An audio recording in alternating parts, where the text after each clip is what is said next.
Ada banyak kasus selama ini dan itu patut dipertanyakan. Sebenarnya di kepolisian kita hari ini tuh ada apa sih gitu ya?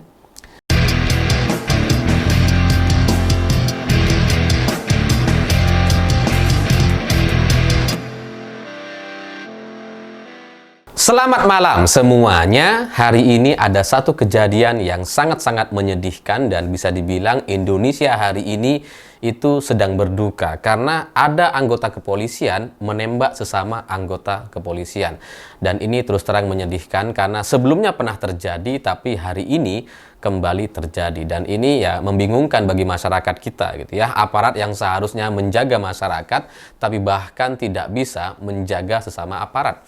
Karena sesama aparat kemudian ditembak dan dibunuh hanya gara-gara masalah soal backing-backingan tambang ilegal. Jadi ceritanya AKP Dadang ini menembak Ulil, sesama anggota kepolisian, karena dianggap Ulil ini berbahaya karena mengungkap soal tambang ilegal galian C yang baru saja dia proses gitu. Jadi ada beberapa orang yang sudah diamankan dan diproses, dan Dadang ini nampak tidak terima. Awalnya sempat coba komunikasi dan minta tolong kepada Ulil gitu ya, mungkin minta tolong supaya tambang ilegal ini nggak diproses atau ya dilepaskan dan sebagainya, tapi kemudian tidak diterima atau tidak direspon sama Ulil, sampai kemudian terjadilah aksi penembakan yang dilakukan oleh AKP Dadang ini.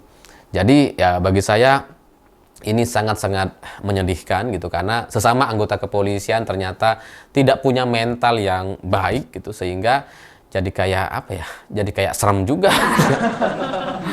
Ya kalau sampai kemudian ditembak seperti ini itu kan ya menimbulkan tanda tanya gitu. Apakah selanjutnya aparat-aparat kita itu masih diperlukan untuk menggunakan atau dipersenjatai senjata yang semacam itu gitu. Karena ya ini perlu dievaluasi nampaknya kalau kemudian terjadi berulang kali penembakan terhadap sesama anggota kepolisian. Tapi sebelum soal evaluasi yang lebih jauh, saya juga melihat dari kronologi yang disampaikan oleh beberapa pihak di media-media mainstream hari ini, saya melihat ada banyak sekali kejanggalan gitu. Karena ya ini coba kita bedah satu persatu gitu ya. Seperti misalkan kejadiannya katanya terjadi dini hari jam 00.43 atau hampir jam 1 dini hari atau jam 1 malam di halaman Mapolres Solok Selatan, Sumatera Barat. Ini janggal gitu. Ya nggak janggal sih, tapi aneh gitu ya. Di lingkungan Mapolres yang seharusnya tidak ada tindakan kriminal atau perbuatan jahat, justru terjadi perbuatan jahat semacam ini. Dan itu tragis sekali, menyedihkan sekali. Tapi ya oke lah gitu ya, soal kejanggalan terjadi dini hari di halaman Mapolres itu ya nanti bisa kita cek CCTV-nya seperti apa. Dan selanjutnya mungkin gitu ya kita bisa berfokus kepada soal masalah tambangnya. Apakah benar Dadang ini menjadi backingan tambang ilegal? Apakah benar dia hanya sendiri atau jangan-jangan ada orang di atasnya gitu? Atau jangan-jangan ada yang memerintahnya? Ada orang yang dia layani selama ini. Jangan-jangan dia cuma pelaku atau orang di lapangan saja gitu. Sementara atasannya tuh ada, jangan-jangan gitu ya. Yaitu kemudian perlu diungkap siapa pemilik tambangnya, apakah Dadang ini sendirian gitu ya. Karena kalau sendirian itu kemudian juga harus dibuktikan. Sudah berapa tahun dia membackingi atau melindungi tambang ilegal. Karena kalau sampai terjadi penembakan seperti ini, rasanya ini bukan setahun 2 tahun. Nampaknya ini sudah praktek yang sangat lama dan kemudian sudah menciptakan satu hubungan emosional antara pelindung dan penambang ilegalnya. Ini juga perlu dibuktikan gitu. Apakah si AKP Dadang ini orang yang kaya raya atau orang berkecukupan? Ya karena kalau backingin tambang ilegal itu kan luar biasa seharusnya. Tapi kalau dia ternyata keluarganya ya kekurangan, ya orang yang biasa saja, nggak kaya raya, ya patut dicurigai bahwa ada orang yang berada di atasnya atau orang yang dia layani atau orang yang bisa memerintahnya. Itu analisa logisnya gitu. Dan selain itu ternyata kejanggalan yang lain adalah AKP Dadang ini setelah melakukan penembakan kepada Ulil, dia juga melakukan penembakan ke rumah Kapolres setempat gitu ya. Jadi dia tuh malam-malam menembaki rumah Kapolresnya sendiri. Jadi ini juga yang kemudian membuat saya jadi berpikir, ini kok tambah janggal itu ya. Yang pertama terjadi dini hari jam 1, hampir jam 1 malam di halaman Mapolres, oke lah gitu ya, itu bisa dicek, mungkin masuk akal. Tapi Dadang juga melakukan penembakan kepada rumah Kapolres sebanyak 6 kali tembakan. Itu juga kemudian menimbulkan tanda tanya gitu. Ada apa gitu? Tujuannya apa? Apa untuk juga menghabisi Kapolresnya sendiri? Apa iya seperti itu gitu? Dan kecurigaan itu kemudian tambah menguat setelah ternyata katanya dari tembakan yang diklaim 7 kali itu yang dibuktikan dengan selongsong, tapi ternyata ada 7 lubang di rumah Kapolres tersebut. Jadi kan ini janggal gitu ya. Dan saya terus terang punya teman, beberapa orang teman yang menjadi Kapolres di beberapa daerah gitu ya. Setahu saya, nggak tahu nih apa yang terjadi di Solo, Sumatera Barat ini gitu ya. Tapi setahu saya, teman-teman saya yang Kapolres itu, mereka itu ada stafnya, ada penjaganya, ada stafnya intinya gitu ya. Jadi di rumahnya itu biasanya ada pengawalnya, anggota kepolisian juga gitu. Dan kemana-mana kalau kami ke restoran, kemana lah, itu selalu ada pengawalan atau pengamanan. Termasuk ketika di rumahnya, ketika mereka tidur itu juga ada penjaganya. Setahu saya biasanya 2 orang atau 3 orang gitu ya. Nah, kalau rumah Kapolres ditembak sampai 6 kali tembakan, rasanya gitu ya, penjaganya itu akan merespon, rasanya gitu ya.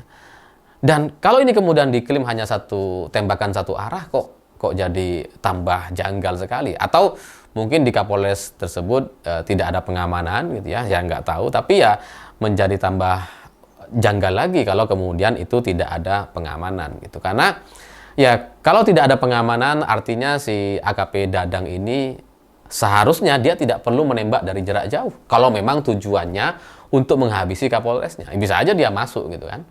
Terus kemudian melakukan penembakan untuk benar-benar menghabisi. Tapi ini kan nggak terjadi. Itu tembakan ya 6 kali, terus kemudian dan Kapolresnya ini ya baik-baik saja, nggak ada korban jiwa katanya. Itu kan jadi unik gitu ya. Nggak ada pengamanan, ya, nggak ada respon. Terus kemudian juga nggak ada korban jiwa gitu ya. Nggak ada yang meleset-meleset kemana gitu kan. Jadi tambah menimbulkan pertanyaan. Ya tapi terlepas dari apakah 7 lubang yang ada atau ketambahan 1 lubang itu aneh atau janggal, ya bagi saya seharusnya ini juga bisa dijelaskan gitu. Kenapa AKP Dadang kemudian mau menghabisi atau menembak rumah Kapolresnya sendiri gitu. Karena ya Kapolres ini bukan kita, bukan masyarakat biasa yang tidur terus kemudian ada suara ledakan nggak denger, enggak gitu. Kapolres itu tingkat Kapolres biasanya punya kepekaan yang cukup tinggi dan kemudian dia punya pengawal biasanya gitu. Sehingga kalau kemudian terjadi penembakan, nggak ada respon, sepi-sepi saja setelah itu, ya itu mencurigakan. Ya nggak mungkin lah kemudian satu rumah ditembak sebanyak 6 kali terus kemudian orangnya nggak ada yang kenapa-kenapa, besoknya baru bangun dan melihat wah rumahnya ditembak 6 kali ada lubang. Itu kan nggak mungkin gitu ya. Kita aja pasti bangun tuh, siapa tuh, pasti ribut gitu ya. Apalagi penembakan katanya ini jaraknya sangat dekat sekali dari Mapolres dan rumah Kapolresnya, hanya sekitar puluhan meter saja katanya. Itu kan ajaib gitu ya. Terjadi 2 tembakan di Mapolres yang jaraknya sangat dekat dan kemudian itu tidak membuat anggota kepolisian setempat jadi merespon. Jadi kayak 2 kali tembakan nggak ada apa-apa, terus kemudian tembak lagi 6 kali tembakan juga nggak ada apa-apa. Ini kan ya, apa iya gitu ya. Jadi ya itu juga perlu dijelaskan ke depan. Ya semoga ini bisa kemudian dijelaskan lebih rapi dan tidak ada kesalahan-kesalahan seperti yang pernah terjadi kepada Ferdy Sambo. Dan selain itu ada juga kejanggalan-kejanggalan yang diprotes oleh banyak orang, oleh anggota DPR kita juga diprotes, yakni ketika AKP Dadang ini ketika memberikan pernyataan gitu ya, itu tidak diborgol dan bahkan santai sekali sambil ngerokok dan sebagainya saat diperiksa. Dan memang ini sudah dijelaskan sama Polda setempat bahwa ini adalah sebuah trik katanya dalam rangka supaya AKP Dadang ini mau ngaku, mau menceritakan yang sebenarnya. Meskipun itu jadi tidak sesuai dengan kronologi sebelumnya gitu, karena AKP Dadang ini sudah menyerahkan diri, dia sudah mengakui perbuatannya gitu kan. Ya seharusnya nggak perlu lagi trik-trik semacam ini karena orangnya udah ngaku kok gitu kan. Ya tapi oke lah, itu ya polisi yang lebih tahu gitu ya.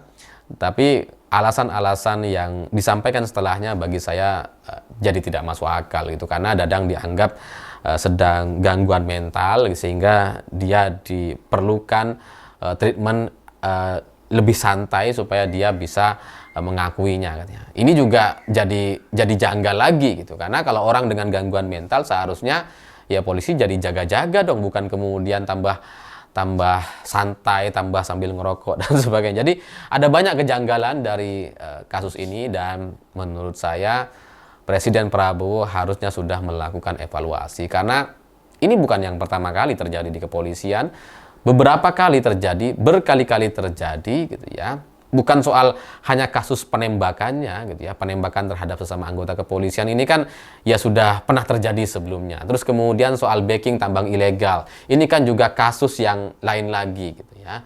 Terus kemudian penembakan kepada rumah Kapolres, ini kan juga kasus yang lain lagi. Jadi ada banyak kasus selama ini, dan itu patut dipertanyakan. Sebenarnya di kepolisian kita hari ini tuh ada apa sih gitu ya? Sampai kemudian ada keresahan soal judi online juga gitu ya.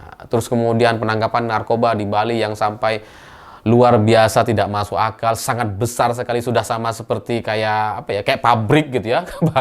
Pabrik narkoba gitu. Jadi kan ini menimbulkan banyak sekali tanda tanya gitu. Sebenarnya negara ini, anggota kepolisian gitu sedang kenapa? Kenapa ada banyak sekali masalah yang terjadi secara beruntun, berturut-turut, dan nampaknya jadi kayak nunggu waktu aja untuk terjadi hal-hal yang lebih besar lagi dibandingkan ini. Sehingga harus ada evaluasi, dan kalaupun misalkan Presiden Prabowo mau mengganti Kapolri, menurut saya ya nggak ada salahnya gitu, karena rezim sudah berganti dan Pak Kapolri, Pak Listio Sigit juga sudah cukup lama memimpin Kapolri. Jadi mungkin perlu diperlukan pergantian, perlu juga rotasi-rotasi gitu, sehingga apa yang terjadi belakangan ini itu diharapkan tidak terjadi lagi di masa yang akan datang, karena ini sangat-sangat mengkhawatirkan gitu. Karena kalau anggota kepolisiannya saja itu tidak aman, ya apalagi kita yang nggak punya apa-apa, yang nggak punya jabatan, nggak punya pangkat seperti ini gitu. Jadi kalau rumah Kapolresnya saja yang seharusnya itu ada penjagaan gitu ya, itu bisa ditembak sampai 6 kali. Wah, apalagi orang biasa gitu. Jadi ya ini nampaknya Presiden harus segera mengevaluasi. Semoga hal-hal yang semacam ini tidak terjadi lagi. Saya pikir itu. Terima kasih sudah menonton. Begitulah kura-kura.